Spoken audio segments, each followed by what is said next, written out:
बिस्मिल्लाहिर्रहमानिर्रहीम। Last time हमने discuss किया था सेल फिजियोलॉजी के बारे में, जो कि हम ह्यूमन फिजियोलॉजी स्टडी कर रहे थे। तो उसमें मैंने आप लोगों को बताया था कुछ सेल की ऑर्गेनाइजेशन, जैसे कि मेम्ब्रेन बाउंडेड ऑर्गेनीज क्या होती है, नॉन मेम्ब्रेन बाउंडेड क्या होती हैं। उसके बाद मैंने बताया था, उससे पहले मैंने बताया था कि सेल जो है 3 चीज़ों से कंपोज्ड होता है, एक इन्वॉल्व, एक सेंट्रल पार्ट और एक जो है उसका फ्लूइड पोर्शन होता है, जिसको आप ऑर्गेनीज कहते हैं। ठीक, जिसमें साइटोप्लाज्म आता है और उसमें ऑर्गेनीज आते हैं। ठीक है, तो अभी हम जो है सबसे पहले इन्वॉल्व पढ़ेंगे। इससे वाइवा में बहुत सारे चीज़ें आ जाती हैं सेल मेम्ब्रेन के रिलेटेड। इन्वॉल्व आप लोग कहें तो सेल मेम्ब्रेन एक एनिमल सेल का इन्वॉल्व सेल मेम्ब्रेन होता है, जबकि प्लांट सेल में अगर हम जाएं तो सेल वॉल होती है। ठीक, तो अभी सेल मेम्ब्रेन के रिलेटेड बहुत सारे BCQ आते हैं, शॉर्ट क्वेश्चन आते हैं, उसके बाद वाइवा में भी पूछा जाता है। ठीक, तो सेल मेम्ब्रेन क्या है कि outermost living boundary of animal cell, outermost living boundary of cell, यानी कि ये लिविंग बाउंड्री ऑफ सेल, या एनिमल सेल ना कहो, सारा सेल भी कहो तो ठीक है, क्योंकि सेल वॉल जो होती है वो नॉन लिविंग होती है। तो आउटर मोस्ट लिविंग यही होती है प्लांट सेल में भी और एनिमल सेल में भी। ठीक, उसके बाद सेल मेम्ब्रेन को हमने स्टडी किया था, तो उसमें एक मॉडल आता था जिसको हम कहते थे fluid mosaic model, fluid mosaic model. ठीक, इससे पहले भी बहुत सारे मॉडल्स आए थे, लेकिन वो रिजेक्ट हुए थे। फ्लूइड मोज़ेक मॉडल 1972 में डिस्कवर हुआ था, नाइकोलसन एंड सिंगर ने इसको डिस्कवर किया था। ये मॉडल मोस्ट एक्सेप्टेड मॉडल था। क्वेश्चन आता है कि क्यों ये एक्सेप्टेड था,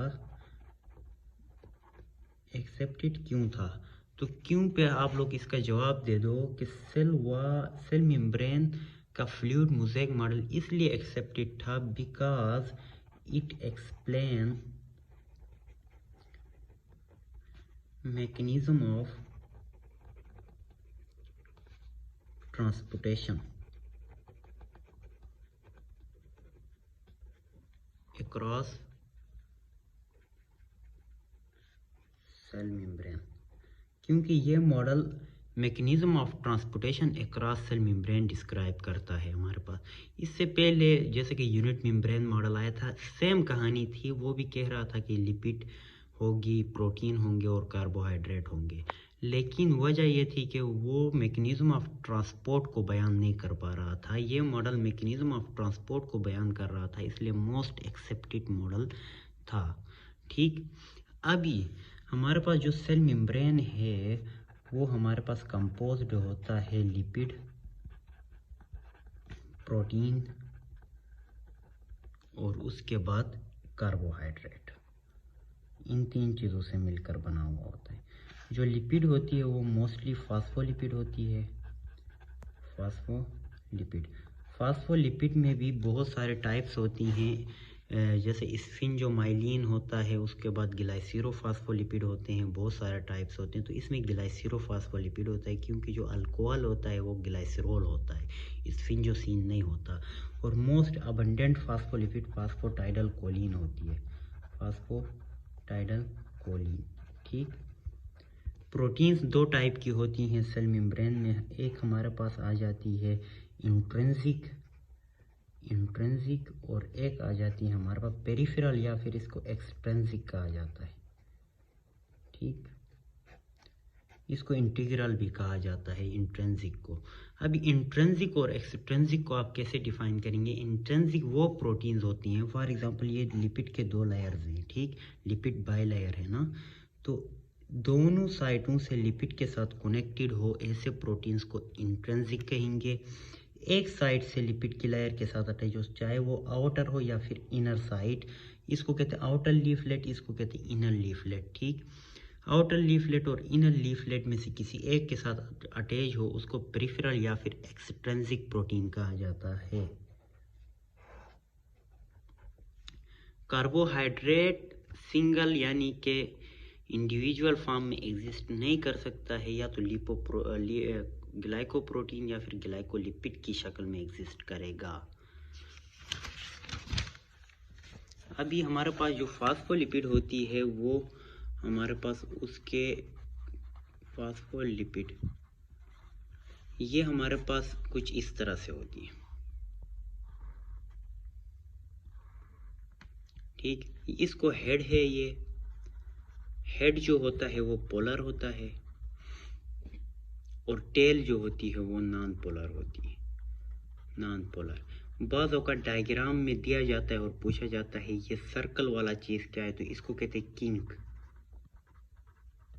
ये जो होती अनसेचुरेटेड फैटी एसिड्स बनना स्टार्ट होते हैं। ये एक हेमोस्टेटिक प्रोसेस है जिसमें अनसेचुरेटेड फैटी एसिड्स बनते हैं और ये सेल मेम्ब्रेन की फ्लूइडिटी को इंक्रीज कर रही होती है। किंक का फंक्शन क्या है? Increase fluidity, increase fluidity of cell membrane. तो ये भी इसका नॉर्मल फिजियोलॉजिकल फंक्शन है जो कि होमोस्टेसिस को मेंटेन रखता है। ठीक, उसके बाद अगर मैं डायग्राम में देखूं तो सेल मेम्ब्रेन का डायग्राम कुछ इस तरह से होता है।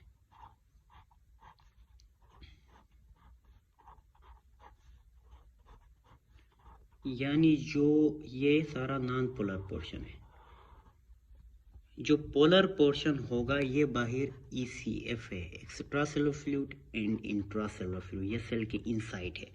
जो सेल मेम्ब्रेन की इनर पोर्शन है वो हाइड्रोफोबिक होगी, हाईली हाइड्रोफोबिक, और जो आउटर साइड या फिर इनर साइड ये हाइड्रोफिलिक होंगे। क्यों?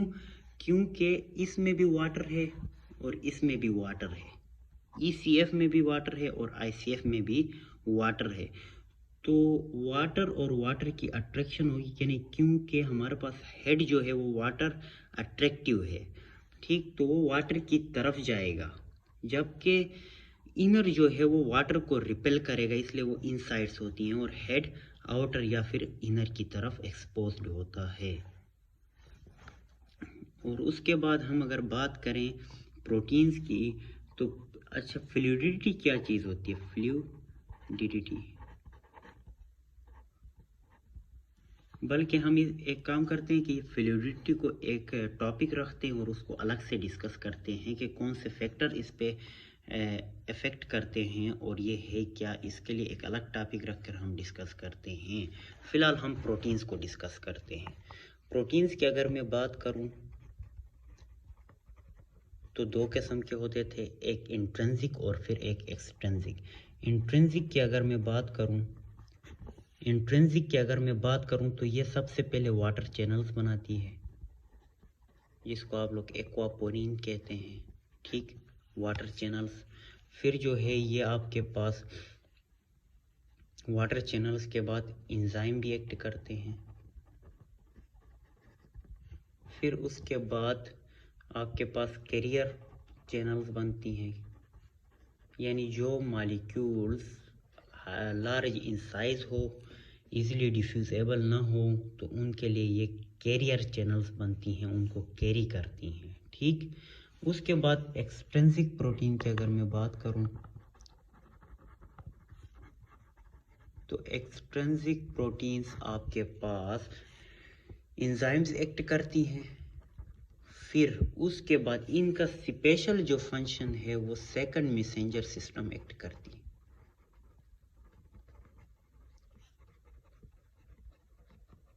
ठीक, देखो सेकंड मैसेंजर सिस्टम कैसे एक्ट करेंगी।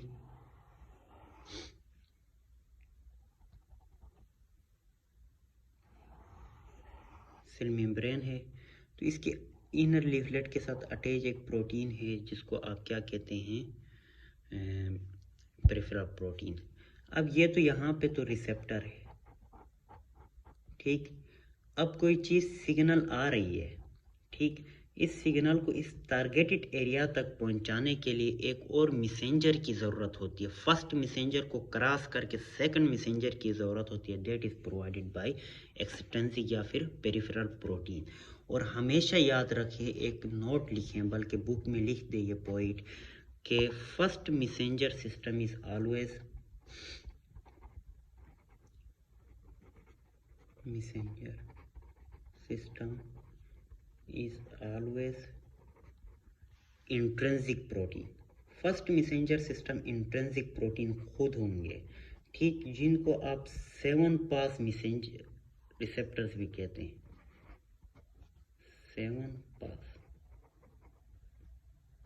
7 पास मैसेंजर्स या फिर रिसेप्टर्स। अब ये कैसे होते हैं? अभी देखो 7 पास का मतलब ये है कि इस तरह से ये 7 पासिस होती हैं, ठीक, इसको कहते हैं 7 पास।